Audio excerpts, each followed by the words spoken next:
আসসালামু আলাইকুম, কেমন আছেন আপনারা? আজকে হচ্ছে আমার ছেলে মেয়ের জন্য জর্দা ভাত রান্না করব। দেখেন এখানে হচ্ছে এলাচি আর হচ্ছে দারচিনি, লবঙ্গ আর তেজপাতা দিয়ে পানিগুলো একটু হালকা গরম দিয়ে চালগুলো দিয়ে দিছি। এখানে একটা ডিম ভাঙিয়ে দিলাম দুধের গুঁড়ির মধ্যে।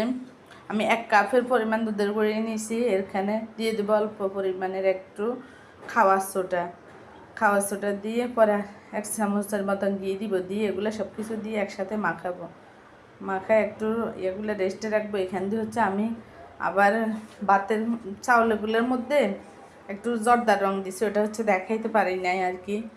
অল্প পরিমাণে ভালো করে হচ্ছে ইয়েটা করে নিলাম, দুধের উপর মিষ্টির দোয়াটা করে নিলাম। এখন হচ্ছে ভাতগুলো একটু হালকা হালকা শক্ত থাকতে হবে, শক্ত অবস্থা আমি নামাই নিয়েছি।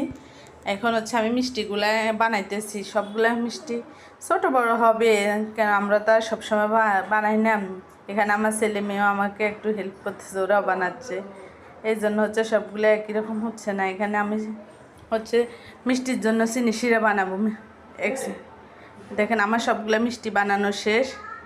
এখন আমি হচ্ছে চিনি শিরা বানাই নিচ্ছি। এখানে তেল দিয়ে দিছি। তেলের মধ্যে হালকা কুসুম কুসুম গরমে এর মধ্যে হচ্ছে মিষ্টিগুলো দিয়ে দিলাম। ওইখান থেকে উঠে ফেলছে অনেকগুলো তেল দেওয়ার পরে পাইপিনটা একটু বড় তো হচ্ছে না, মানে ডুবতেছে না, এই জন্য নামাই নিলাম কিছু মিষ্টি আগে। আর একটা কথা আপনাদেরকে বলি, আমরা যে ইয়াগুলো দেখাই না, মানে বিভিন্ন কালারের বিভিন্ন ফেজ থেকে দেখায় মিষ্টির কালার এইরকম হয়, এরকম আর 3 রকম দোকানের মতন, এটা হচ্ছে একবারে ভুল। আমি 2-3 বার বানানোর চেষ্টা করছি, এরকম বাজারের কালার কখনো হয় না।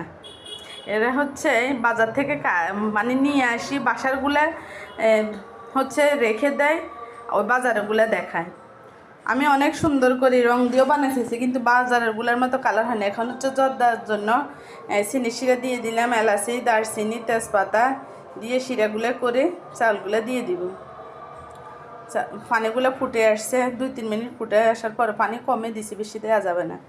এরপর হচ্ছে একটু নাড়াচাড়া করে তো মিষ্টিগুলো শিরা থেকে নামাই নিছি। দেখেন কীরকম হয়েছে, কত সুন্দর লাগতেছে না। আমি এখানে বাদাম আর কিশমিশ দিয়ে দিলাম, অনেকগুলো কিশমিশ আর বাদাম দিয়ে একটু নাড়াচাড়া করে একটু ঢাকনা দিয়ে দিলাম। এখানে আমি হচ্ছে নামাই নিছি, আমার জর্দা ভাত হওয়া শেষ।